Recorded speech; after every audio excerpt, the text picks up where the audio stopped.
Boleh kasih tepuk tangan lagi buat Glorify. Kalau kita boleh menikmati dipimpin Glorify buat muji Tuhan, kita berdoa Tuhan menikmati juga pujian dan penyembahan kita, amin. Karena itu yang lebih penting. Karena kita ada untuk jadi penyembahnya Tuhan. Oke, bulan ini kita bicara soal mental health issue. Boleh ditampilin? Jadi kalau saudara ikuti dari awal bulan kita belajar tentang mitos yang salah tentang mental health issue. Lalu apa kata Alkitab soal mitos itu? Minggu kedua kemarin kita belajar tentang anxiety, kecemasan, ketakutan. Apa yang harus kita lakukan waktu cemas itu udah menyerang kita. Nah hari ini saya mau ajak kita untuk belajar dari sisi yang lain soal mental health issue, yaitu soal pikiran. Nah kita akan belajar kenapa pikiran itu penting untuk kita taklukkan. Kenapa pikiran itu penting dan apa dampaknya untuk hidup kita. TV di depan saya masih mati. Nah saya mau ajak kita untuk sama-sama baca dari Alkitab. Dari Filipi 4. Filipi 4 ayat 4 sampai 9. Gitu ya. Filipi 4 ayat 4 sampai 9.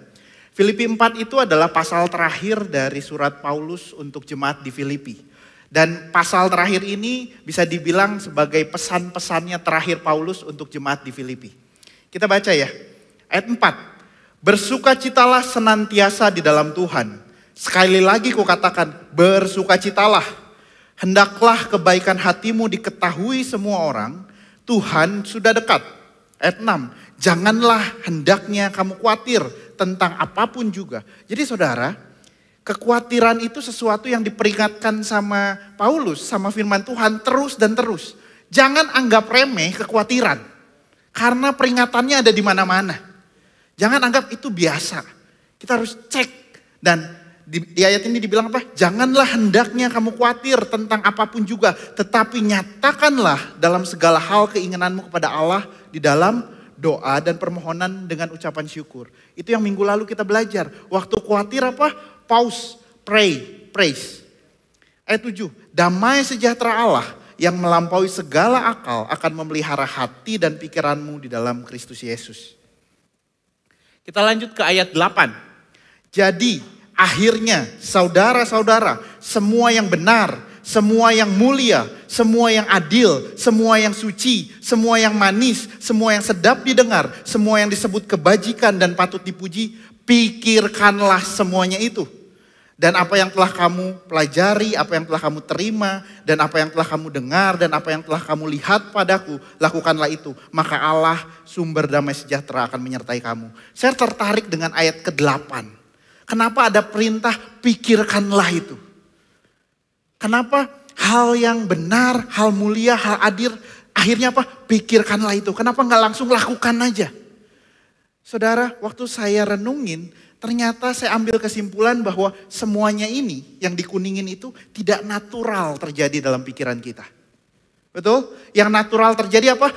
Yang menyenangkan kita, yang menguntungkan kita, yang membuat kita lebih enak, lebih kaya, lebih famous, itu yang otomatis keluar. Betul? Sedangkan ini memang harus dengan sengaja kita putuskan buat pikirkan. Dan ternyata perintah ajaran soal menjaga pikiran, benar-benar memutuskan apa yang kita pikirkan tuh gak cuma satu. Kalau kita lihat dari Roma 12 ayat 1 dan 2. Dibilang, karena itu saudara-saudara, demi kemurahan Allah aku menasehatkan kepada kamu supaya kamu mempersembahkan tubuhmu sebagai persembahan yang hidup, yang kudus dan yang berkenan kepada Allah. Itu adalah ibadahmu yang sejati. Ayat 1 bilang apa? Persembahkan hidupmu. Oke? Tapi lihat penjelasan di ayat 2. Janganlah kamu menjadi serupa dengan dunia ini, tetapi berubahlah oleh pembaharuan budimu. Budi dalam bahasa Inggris dipakainya mind. Jadi yang harus berubah apa? Hidup. Kalau saudara mau mempersembahkan hidup, yang harus berubah apa? Pikiran. Kebayang? Mulai lihat koneksinya. Artinya apa? Pikiran akan menuntun hidup kita. Pertanyaannya, apa yang ada di pikiran kita? Sehingga kamu dapat membedakan manakah ya kehendak Allah, apa yang baik, yang berkenan kepada Allah dan yang sempurna. Jadi saudara, perubahan pikiran itu akan menuntun perubahan hidup yang akhirnya kita persembahkan semuanya itu buat Tuhan. Kayaknya mukanya masih belum yakin. Saya akan tambahin ayat terus sampai muka saudara yakin. Kalau mau saya berhenti tambahin ayat, mukanya yakin dulu. Next, Roma 8. Nah, kalau ditanya ayat utamanya apa hari ini? Roma 8. Pelajari Roma 8 dari ayat 1 sampai seterusnya. Roma 8 ayat 1. Demikianlah sekarang tidak ada penghukuman bagi mereka yang ada di dalam Kristus Yesus. Amin. Saudara ada dalam Kristus Yesus, penghukuman sudah selesai. Itu udah titik. Berarti tidak ada penghukuman bagi mereka yang ada di dalam Kristus Yesus. Roh yang memberi hidup telah memerdekakan kamu di dalam Kristus dari hukum dosa dan hukum maut. Loncat ke ayat 5. Sebab mereka yang hidup menurut daging memikirkan hal-hal yang dari daging. Mereka yang hidup menurut roh memikirkan hal-hal yang dari roh. Lihat, hubungan lagi. Kalau kamu hidupnya menurut daging, pikirannya dari daging. Kalau yang dari roh, pikirannya dari roh. Ayat 6. Karena keinginan daging adalah maut, tetapi keinginan roh adalah hidup dan damai sejahtera. Kalau saudara pakai NIV, keinginan daging itu diterjemahkannya apa? Mind governed by the flesh. Keinginan roh adalah pikiran yang dikuasai, diperintah oleh roh. Jadi dan firman Tuhan cuman bilang cuman ada dua. Siapa penguasa pikiranmu? Daging atau roh? Nggak ada tengah-tengahnya. Saya setengah daging, setengah roh? Enggak. Daging atau roh. Nah, saudara, kenapa firman Tuhan berulang-ulang hati-hati dengan pikiranmu. Siapa yang menguasai pikiranmu? Karena ini penting. Ini penting.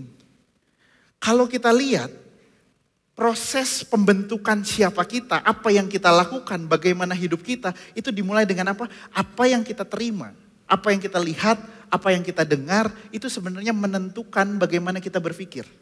Waktu anak-anak saya, sekarang anak-anak saya SD kelas 1, TK, tahun ini satu lagi masuk TK, mulai banyak nonton soal film superhero. Apa yang terjadi di rumah, maka yang terjadi di rumah mulai gelut itu terjadi. Pergulatan superhero itu terjadi. Entah siapa superhero-nya, entah siapa monsternya. Tapi itu terjadi, kenapa? Karena yang masuk soal berkelahi. Soal yang satu harus melawan yang lain. Perhatikan dengan apa yang kita terima. Tapi semakin dewasa harusnya kita semakin bisa membedakan mana yang harus kita terima, mana yang enggak. Mana yang boleh kita tonton, mana yang enggak. Kenapa? Karena kita mulai sadar itu mempengaruhi. Nah, proses yang kedua adalah apa yang kita pikirkan. Bagaimana kita memproses informasi itu. Kenapa? Karena apa yang kita proses di pikiran kita akan jadi kita rasakan. Gak percaya? Saudara buka handphone saudara. Mulai lihat food blogger hari ini. Sekarang juga, lihat makanan-makanan, mulai ingat-ingat makanan yang ada di bawah. Apa yang saudara rasakan hari ini? Lapar. Karena apa yang saudara proses, itu akan jadi perasaan saudara. Apa yang saudara rasakan, akan jadi apa yang saudara lakukan. Setelah lapar, mulai apa? Saudara selesai dari sini, ke bawah langsung makan. Dan apa yang kita lakukan terus menerus, itu akan jadi kebiasaan. Ada pakar psikologi dibilang gini, kebiasaan adalah perilaku yang dilakukan dengan sedikit atau tanpa pemikiran sama sekali. Kenapa ada orang yang kalau saudara nyetiran bisa gitu, nggak mikirin ini jalan mana, tiba-tiba nyampe rumah. Bahkan kadang-kadang saya biasa ke kantor gitu ya, lewat tol dari Pasir Koja belok ke kiri arah Cileunyi karena mau ke Majalaya. Tiba-tiba saya mau ke CLCC beloknya ke Majalaya. Kenapa? Karena kebiasaan yang dilakukan setiap hari. Dan kebiasaan-kebiasaan itu yang menentukan hidup kita. Kalau saudara nyetiran, saya golongkan gini. Minimal ada 2 golongan orang bawa mobil. Terutama dalam hal isi bensin. Ada orang yang baru setengah kurang udah panik. Kayaknya udah akan mogok segera. Lalu apa? Dia langsung cari pom. Ada orang yang indikatornya harus nyala dulu baru cari pom. Betul? Padahal informasinya disajikannya sama di depan. Bagian dari speedometer. Kenapa? Supaya kita bisa lihat terus. Waktu informasi itu datang, bensin tinggal setengah. Bagaimana kita memproses? Bayang? Cara memproses ini menentukan perasaan saudara. Ada yang prosesnya gini, masih setengah. Biasanya kalau papa saya dibilang gitu, terus dia akan bilang, ini mah ke Jakarta juga masih sanggup. Betul? Nggak usah isi bensin sekarang, masih lama gitu. Ada yang setengah, wah karena dulu pernah dikasih tahu, kamu nanti kalau mogok susah, pernah ngalamin mogok di jalan, belum apa-apa udah deg-degan. Pemikiran kita menentukan perasaan. Perasaan kita menentukan apa yang kita lakukan. Ada yang satu santai, udah merah pun, nanti di depan pom sana lebih enak. Entah apa bedanya. Ada yang langsung cari walaupun masih banyak. Dan itu dilakukan setiap hari, dilakukan setiap minggu. Akhirnya apa? Menentukan kita. Dan kalau kebiasaan itu dikumpulin, ya itulah kita sekarang. Soal isi bensinnya begitu, soal makan begitu, soal isi pulsa begitu, isi token listrik begitu. Gitu ya, saya di rumah kalau belum bunyi belum diisi gitu. Karena lupa gitu kan. Nah itulah kita. Saudara kalau tadi WL bilang dia nonton The Chosen di Netflix, saya nontonnya K-drama balas dendam. Gitu ya, yang ketawa tahu. Ya, ada orang yang disakiti begitu rupa sampai pikirannya apa? Gue harus balas dendam. Gak peduli kondisi dia gimana, pokoknya saya harus balas dendam. Sampai akhirnya balas dendam. Pikiran kita menentukan apa yang kita lakukan. Apa yang kita rasakan. Kapan dia merasa senang? Waktu dendamnya terbalas. Hati-hati dengan pikiran kita. Tapi saya bukan orang yang senang mikir. Saya bukan orang yang merenung. Ada orang yang senang merenung gitu ya. Ada orang yang senang duduk di pojok. Di kamarnya lalu mikirin kerjaan, mikirin apa. Saya mah enggak, saya mah happy-happy. Apapun tipe saudara, saya yakin ini saudara lakukan. Namanya self-talk. Ini tuh menurut saya proses kita berpikir sebenarnya. Nah, saya akan kasih contoh. Suatu kali di masa pandemi awal-awal gitu ya. Ini self-talk yang saya yakin kita semua banyak ngalamin. Saya iseng karena pandemi di rumah, apa yang kita lakukan? Buka website. Betul? Website apa? Website belanja. Lalu tiba-tiba muncul sepatu. Sepatu yang rare, susah dicari, harganya retail. Wah, kapan lagi dapatnya? Langsung terjadi percakapan antara me and other me. Saya langsung bilang, beli Chris, kapan lagi kamu dapat sepatu itu? Yang sebelah bilang, nanti dulu, sepatu kamu masih banyak. Ini pandemi, mau dipakai di mana itu sepatu? Pasti nanti pandemi akan berakhir bro. Pasti kepake. Sekarang gini, beli dulu aja. Kamu masih punya sepatu banyak. Betul? Ibu-ibu, termasuk istri saya. Berapa banyak kalian lihat sepatu, sendal sale, tas yang sale. Dan lalu pikir, saya gak punya baju, saya gak punya tas. Kenapa? Pikir, pasti kepake, beli dulu aja, mumpung diskon. Pembincangan itu terjadi di kepala saya. Dan akhirnya sepatu itu terkirim ke lemari saya. Saudara, berapa banyak kita bicara dan ini proses kita berpikir. Berapa banyak kita melakukan self-talk waktu berantem sama pasangan. Lihat, dia sudah melakukan kesalahan ini 3 kali. Bukankah 3 kali itu sudah lebih dari toleransi yang bisa kita terima? Lalu sisi yang lain, tapi dia kan gak sengaja. Kamu juga banyak salah. Tunggu dulu. Salahnya saya mah kecil. Salahnya saya bisa diabaikan. Ini penting. Enggak. Ini juga ini dia benar-benar gak sengaja. Kamu banyak salah, dia juga maafin kamu loh. Gak bisa. Terus terjadi. Saya gak tahu kesimpulannya apa. Dibawa kemana sama pemikiran kita. Itu yang terjadi sama kita. Sampai seorang hamba Tuhan bicara gini. Tidak ada yang lebih berpengaruh dalam hidup saudara selain adalah kamu yang ngomong sama dirimu sendiri. Saudara, di sini saya bisa bilang tutup mulut. Jangan bicara. Bisa nggak? Bisa. Tapi dalam pikiran saudara bisa saya stop? Nggak bisa. Kalau saya mau nelpon sama istri saya pun, saya harus ngeluangin waktu. Itu pun kalau dia angkat teleponnya, kalau dia lagi available.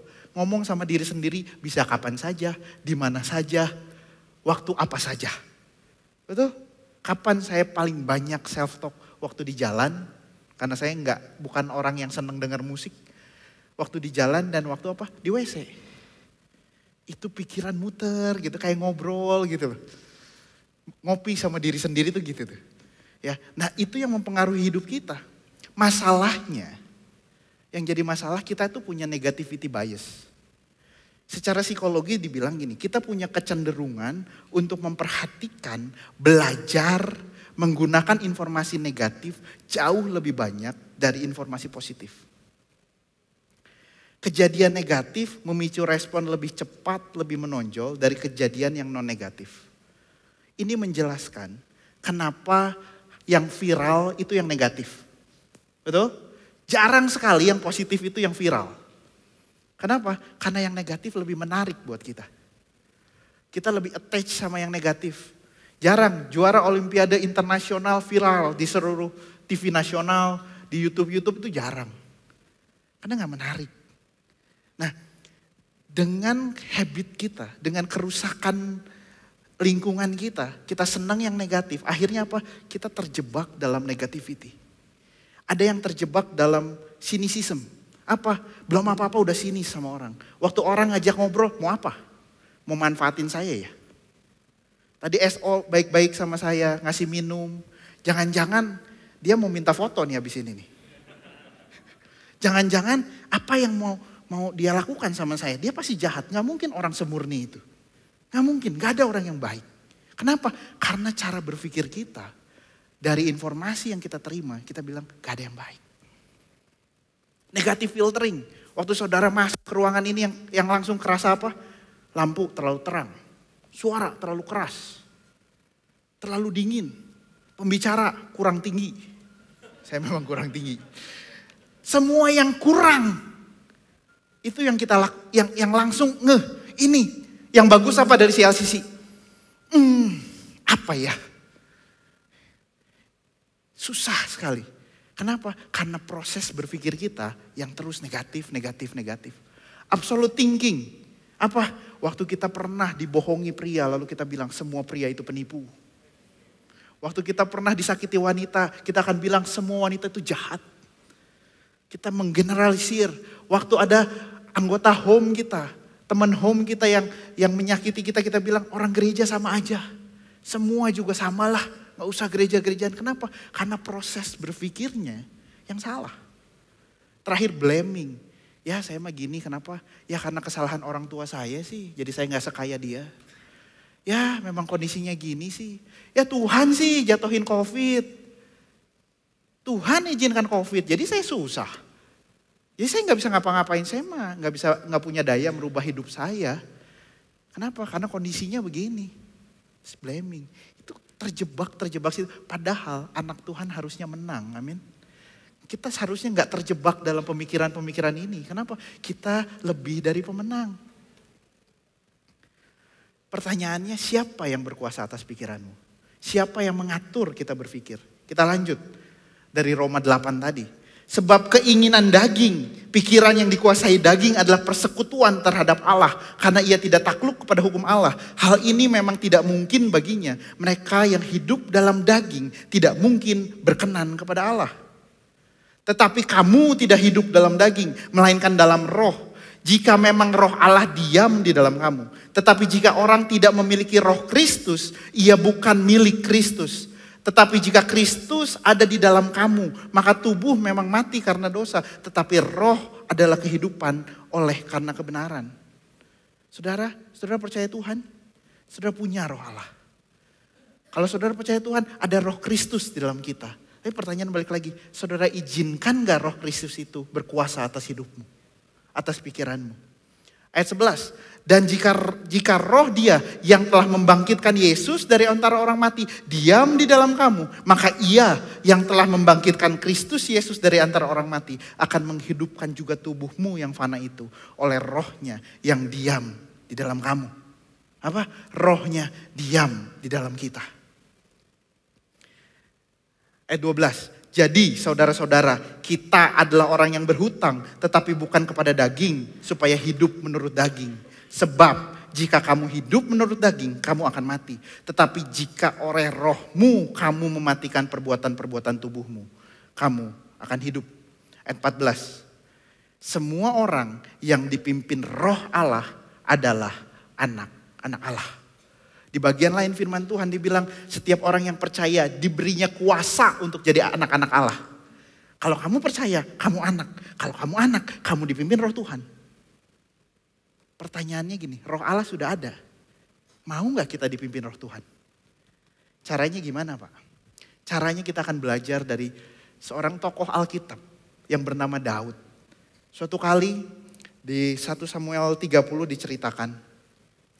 Ketika Daud serta orang-orangnya sampai ke Ziklag pada hari yang ketiga. Orang Amalek telah menyerbu tanah Negeb dan Ziklag. Ziklag telah dikalahkan oleh mereka dan dibakar habis. Ayat 2. Perempuan-perempuan dan semua orang yang ada di sana, tua dan muda, telah ditawan mereka dengan tidak membunuh seorang pun. Mereka menggiring sekaliannya, kemudian meneruskan perjalanan. Jadi perempuan dan anak-anak semuanya dibawa. Ayat 3. Ketika Daud dan orang-orangnya pulang sampai ke kota itu. Habis itu di mana? Habis berperang.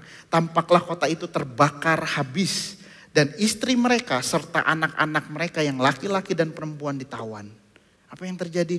Lalu menangislah Daud dan rakyat yang bersama-sama dengan dia itu dengan nyaring. Sampai mereka tidak kuat lagi menangis. Ini harusnya juga ya. Ayat 5, juga kedua istri Daud ditawan. Yakni Ahinoam perempuan Yisrael dan Abigail bekas istri Nabal orang Karmel itu. Saudara, Daud pulang. Pengen disambut dengan istrinya, keluarganya. Waktu pulang kota sudah habis terbakar. Gak ada mayat yang artinya dia tahu ini ditawan. Zaman itu ditawan itu bisa diapa-apain aja. Dibunuh, mau diapain, mau dijual itu bebas. Namanya tawanan. Lalu apa? Dia sedih waktu informasi masuk itu. Dia stres. Kalau saya boleh bayangkan itu kalut. Sampai apa? Menangis. Ini orang-orang yang baru berperang. Jagoan-jagoannya Pak. Bukan pujangga-pujangganya yang nangis. Orang yang berperang, yang jadi pasukan-pasukannya nangis sampai mereka tidak bisa nangis lagi. Ayat 6. Bahkan Daud sangat terjepit. Karena rakyat mengatakan hendak melempari dia dengan batu. Udah dapat kabar buruk, sekarang yang ada di sekelilingnya mau lemparin dengan batu. Seluruh rakyat itu telah pedih hatinya. Tetapi masing-masing karena anaknya laki-laki dan perempuan. Nah yang menarik, tetapi Daud menguatkan kepercayaannya kepada Tuhan Allahnya. Gak ada kaitan langsung bagaimana, gak diceritakan secara langsung bagaimana Daud menguatkan kepercayaannya pada Tuhan. Gak ada, oh ini refer ke sini, ini yang Daud lakukan, gak ada. Tapi kalau saudara baca setelah dia menguatkan, maka baru dia mengumpulkan pasukan dan dia berdoa sama Tuhan. Tuhan, kalau saya kejar masih keburu gak? Tuhan jawab keburu, maka dia kejar sama pasukannya. Tapi bagaimana Daud menguatkan kepercayaannya pada Tuhan gak? Ini yang interpretasi saya, terjadilah self-talk di situ. Kalau kita lihat dari Mazmur Daud, itulah yang terjadi. Kalau kita lihat dari Mazmur 103 misalnya, dari Daud, pujilah Tuhan, hai jiwaku. Bukan pujilah Tuhan, hai pasukanku. Bukan. Yang dia suruh puji Tuhan siapa? Dirinya sendiri. Self-talk. Pujilah namanya yang kudus, hai segenap batinku. Kondisinya lagi gak enak. Kondisinya lagi pusing. Kondisinya lagi ngelihat semua masalah. Makanya Daud bilang, pujilah Tuhan, hai jiwaku. Pujilah Tuhan, hai jiwaku, dan janganlah lupakan segala kebaikannya. Dia yang mengampuni segala kesalahanmu, yang menyembuhkan segala penyakitmu, dia yang menebus hidupmu dari lubang kubur, yang memahkotai engkau dengan kasih setia dan rahmat. Loncat ayat 8, Tuhan adalah penyayang dan pengasih, panjang sabar dan berlimpah kasih setia. Saudara, kalau kita lihat Mazmur-Mazmurnya Daud, terutama yang ayat 8 itu diulang-ulang. Kalau kita lihat dari Mazmur 86 ayat 15 dibilang apa? Tetapi engkau ya Tuhan, Allah penyayang dan pengasih, panjang sabar dan berlimpah kasih setia. Mazmur 145 ayat 8, Tuhan itu pengasih dan penyayang, panjang sabar dan besar kasih setianya. Ini apa sih? Ini firman bukan, ini kalimat ini bukan Daud yang bikin. Kenapa? Karena Daud juga dengar dari Taurat. Pertama kali kalimat ini ada di mana? Keluaran 34 ayat 6. Dibilang berjalanlah Tuhan lewat ke depannya. Ini depannya Musa ya. Dan berseru, Tuhan, Tuhan, Allah penyayang dan pengasih, panjang sabar, berlimpah kasihnya dan setianya. Artinya apa? Waktu Daud melihat kekacauan, waktu Daud melihat berita negatif, apa yang dia lakukan? Hei pikiran, jangan lihat berita negatif. Pikiran, jangan lihat apa yang ada di depanmu. Yang harus dilihat apa? Firman Tuhan bilang apa? Firman Tuhan bilang, Tuhan itu penyayang dan pengasih. Hei, masukin ke pikiran kamu. Masukin, itu cara gimana kita menaklukkan pikiran pada roh. Waktu pikiran bilang, enggak lah. Waktu kita ngambek, saya suka kemarin baru kejadian. Saya ngambek sama anak-anak saya, kemarin macet sekali. Saya ada acara keluarga, di jalan hampir 2 jam lebih. Anak-anak bertiga di belakang tuh ributnya luar biasa. Udah dibilang jangan ribut, duduk yang benar. Bertahan 5 menit. Jadi lagi, saya ngambek. Saya tahan-tahan akhirnya meledak. Setelah meledak, apa yang di sini? Kan mereka pantas untuk ditegur. Ini tapi akhirnya self talk saya menyimpulkan, kamu marahnya keterlaluan. Terus apa? Tapi ya udahlah, kan saya bapaknya boleh lah negor. Boleh lah. Terus ada satu bilang gini, enggak, kalau kamu salah, minta maaf sama anak. Minta maaf sama anak. Nah, mau enggak waktu kita diingetin sama roh Tuhan, waktu kita diingetin sama Roh Kudus, mau nurut enggak? Atau kita terus berargumen tanpa batas? Dan akhirnya kita bilang, udah minta maafnya nanti aja lah. Atau kita bilang, oke, malu sih. Susah sih, tapi saya mau nurut sama Tuhan. Itu menaklukkan pikiran pada roh. Pikiran yang dikuasai oleh roh. Suatu kali saya bisnis. Saya lulus 10 tahun, enggak ya, 15 tahun yang lalu saya lulus kuliah. Lalu saya mulai bisnis, berpartner 3 orang sama teman-teman saya. Setelah bisnis saya 1 tahun jalan, kita tiba-tiba dapat order yang sangat menggiurkan. Tiba-tiba dibilang, ini ada order, tinggal kirim, bayarnya cash, kuantitinya besar. Angkanya buat kita fantastis waktu itu. Lalu apa yang kita lakukan? Berdoa? Tentu tidak. Ambil dulu, betul? Itu yang kita lakukan, ambil. Diambil, semua prosesnya berjalan mulus. Kita ini cuman pedagang, yang artinya apa? Saya beli dari importir, saya jual lagi. Cuman lewat, bukan produksi, bukan apa, beli, jual lagi. Nah setelah diambil, barang dikirim, semua selesai. 3 hari kemudian, 4 hari kemudian saya dapat telepon dari buyer. Pak, ini barangnya gak kepake. Kalau barangnya ini pilihan cuma 2. Bapak ambil lagi atau kita cuma berani bayar 30% dari harga. Sebagai orang yang beli lalu jual, untung kita tuh nggak sampai 10%, Pak. Kalau dibayar cuma 30%, selesai. Saya cuma bilang gini, kalau sampai itu terjadi, lalu saya hitung-hitungan kan, otak matematika kan. Wah, saya harus kerja 1 tahun sampai 1,5 tahun tanpa ngambil gaji, tanpa ngambil keuntungan untuk bayar kerugiannya. Pusing gak? Pusing. Gak punya pengalaman bisnis, gak punya cara menghadapi yang seperti ini. Jebret, Apa yang terjadi? Deg-degan, pikiran gak jelas ini gimana. Pikiran pertama mungkin saat itu ya, kalau kayak gini caranya, kapan saya kawin? Kapan ngumpulin modalnya bayar utang mulu, walaupun pada saat itu belum punya pacar. Kapan? Aduh gimana, saya pengen ini, saya pengen liburan, gagal semua ini gimana? Waktu saya akhirnya capek dengan pikiran saya duduk, saya diam. Ada yang ingetin dalam hati saya. Yosua 1 ayat 9. Jangan kecut hati, jangan tawar hati. Karena Tuhan menyertai engkau kemanapun kau pergi. Langsung hati berubah? Tentu tidak. Langsung masalah selesai? Tentu tidak. Apa yang terjadi? Masih galau, masih gak bisa tidur, masih gelisah. Tapi setiap gelisah ada lagi. Tuhan menyertai engkau kemanapun kau pergi. Chris, Tuhan menyertai engkau kemanapun kau pergi. Lalu apa? Di situ saya belajar untuk duduk, untuk perkatakan firman. Preaching to yourself.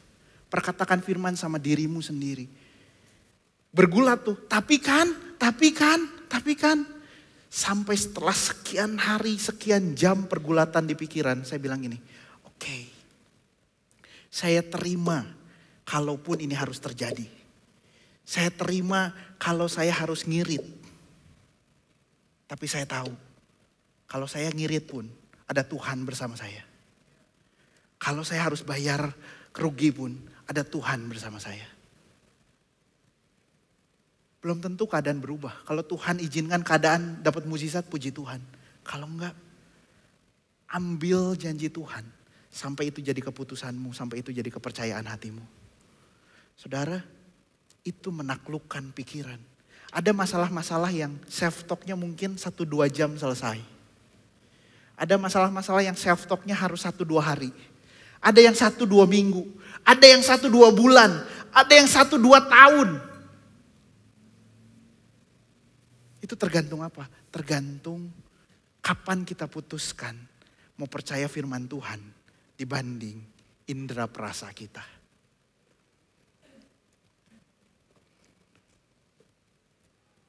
Yesus, dia datang, dia lahir jadi manusia, dia mati, dia bangkit untuk tebus saudara, untuk tebus saya, untuk menebus dosa kita, untuk melepaskan kita dari kutuk dan keterikatan.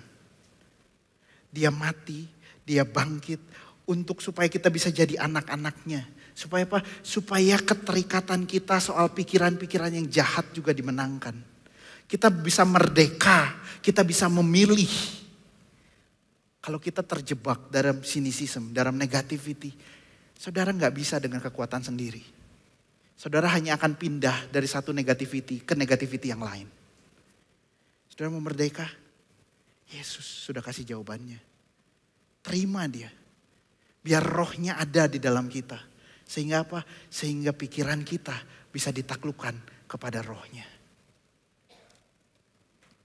Terakhir, semua orang yang dipimpin roh Allah adalah anak-anak Allah. Saya berdoa kita semua di sini anak-anak Allah yang memutuskan untuk dipimpin sama Allah. Memutuskan lebih percaya perkataan firman dibanding indera-indera perasamu. Memutuskan setiap langkah harus sesuai dengan kehendak Tuhan. Mari kita ambil sikap berdoa. Kita mau renungkan. Jadi waktu kita bilang, saya mau ikut Tuhan. Itu bukan cuma sekedar datang ke gereja seminggu sekali. Waktu kita bilang, saya mau jadi murid Kristus. Itu bukan cuma sekedar melayani. Bukan sekedar memberi persembahan, memberi perpuluhan. Tapi apa? Mengikut Kristus, menempatkan pikiran dan perasaan yang ada dalam Yesus ke dalam otaknya kita.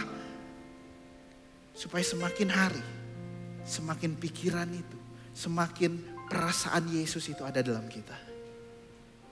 Kita renungkan firman Tuhan sambil kita nyanyikan lagu pujian untuk Tuhan. Mari kita nyanyikan dengan iman. Mengikut Yesus, itulah kesukaan hati. diriku, ku lepas semua hakku untuk Kami mau mengenal kehendaknya di hidupku. Mengiring Yesus, itulah kekuatan hidup. Biar firman-Mu jadi kekuatan buat hidup kami. Kehendak-Mu jadi kekuatan buat hidup kami. Anugerahnya mampu jadikanku hamba yang berkenan. Kami mau mengikut Yesus. Kami mau menyerahkan pikiran kami sama Yesus. Ikut Yesus, itulah kesukaan hatiku. Ku lepas semua hakku. Kami mau mengenal kehendak-Mu Tuhan. Kami mau melakukan kehendak-Mu Tuhan. Kami mau menaklukkan pikiran kami pada kehendak-Mu. Mengiring Yesus, itulah kekuatan hidupku. Ku yakin anugerahnya mampu jadikanku hamba yang berkenan selalu.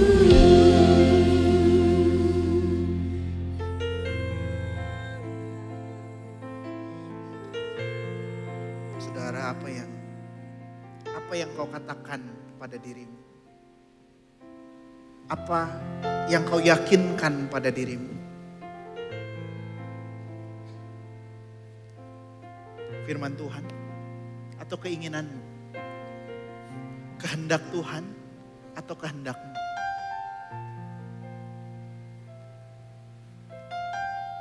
Tuhan, hari ini kami belajar bahwa ikut Tuhan bukan cuma sekedar melakukan aktivitas. Ikut Tuhan lebih dari itu. Ikut Tuhan termasuk menyerahkan pikiran kami pada Tuhan. Memutuskan untuk kami lebih percaya sama kehendaknya Tuhan dibanding rencana kami. Roh Kudus bicara sama kami semua. Roh Kudus bicara sama kami semua. Pimpin setiap kehidupan kami. Pimpin setiap saat kami. Supaya semakin hari, semakin pikiran itu tertancap dalam kami. Semakin hari, semakin kami punya perasaan yang ada dalam Yesus. Supaya kami bisa melihat orang lain seperti Yesus melihat. Supaya kami bisa merasakan seperti Yesus merasa. Supaya tangan kami bisa melayani seperti Yesus melayani. Terima kasih Tuhan. Kalau Tuhan sudah begitu sabar sama kami. Kalau kami masih banyak bandel, kami masih banyak mengandalkan kehendak kami, pikiran kami. Hari ini kami belajar. Mulai hari ini kami belajar. Menaklukkan pikiran kami pada kehendak Tuhan. Terima kasih Tuhan. Terima kasih Tuhan. Dalam nama Yesus. Kami juga berdoa Tuhan. Untuk persembahan yang akan kami berikan. Biar kami memberi dengan hati yang benar, dengan hati sukacita, dengan pikiran yang benar, dengan kesadaran bahwa semua ini milik Tuhan. Terima kasih kalau kami punya kesempatan berbagian dalam pekerjaan Tuhan. Karena itu kehormatan buat kami. Biar kami menabur, kami memberi dengan sukacita. Terima kasih Tuhan. Dalam nama Yesus kami telah berdoa dan bersyukur. Amin.